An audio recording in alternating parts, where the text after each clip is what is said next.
കുറേ ആൾക്കാർ എൻ്റെ വെയിറ്റ് ലോസ് എന്തായും ചോദിക്കുന്നുണ്ട്. അന്ന് അനൗൺസ് ചെയ്തിട്ട് ഇന്നേക്ക് 55ാമത്തെ ദിവസമായി. ആദ്യത്തെ 10 ദിവസത്തിൽ തന്നെ 77 കിലോ നിന്ന് 74 കിലോയിലോട്ട് എത്തി. അപ്പോൾ കുറേ ആൾക്കാർ പറഞ്ഞു വാട്ടർ ലോസ് ആണെന്നൊക്കെ. പക്ഷെ കുഴപ്പമില്ല.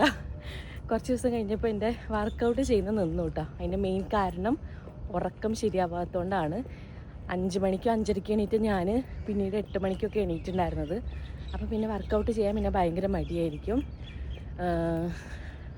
പിന്നീട് കുറച്ച് കഴിഞ്ഞപ്പോഴത്തേനും എൻ്റെ ഡയറ്റിൽ ഷുഗർ കട്ട് പൊട്ടി. പക്ഷെ എന്നാലും ഞാൻ ഷുഗർ അങ്ങനെ വാരി വലിച്ചൊന്നും പിന്നെ കഴിച്ചിട്ടില്ല കേട്ടോ. ഇപ്പോഴും എൻ്റെ വെയിറ്റ് 74 തന്നെയാണ്. അതിൻ്റെ മെയിൻ കാരണം ഞാൻ ഫുഡ് ഇപ്പോഴും കൺട്രോൾ ചെയ്തിട്ടാണ് കഴിക്കുന്നത്. അതായത് പോർഷൻ കൺട്രോൾ ചെയ്തിട്ടും അതേപോലെ തന്നെ ക്വാണ്ടിറ്റി കുറച്ചിട്ടൊക്കെ. ഇപ്പോൾ ഇന്ന് ഓഗസ്റ്റ് 10-ാം തീയതി ഞാൻ വീണ്ടും നടക്കാറിറങ്ങിയേക്കാണ്. ഇന്ന് ഞാൻ നേരത്തെ എണീറ്റു. അങ്ങനെ ഇന്ന് ഒരു റൗണ്ട് നടന്നു. ഏകദേശം ഒരു 3 കിലോമീറ്റർ ഉണ്ടാവും. നടന്നിട്ടല്ല ക്ഷീണം, ഭയങ്കര ചൂട്. സമയം 7 മണി ആയിട്ടുള്ളൂ. അപ്പോഴത്തേനും നല്ല വെയിലാണ്, നല്ല ചൂടുമാണ്.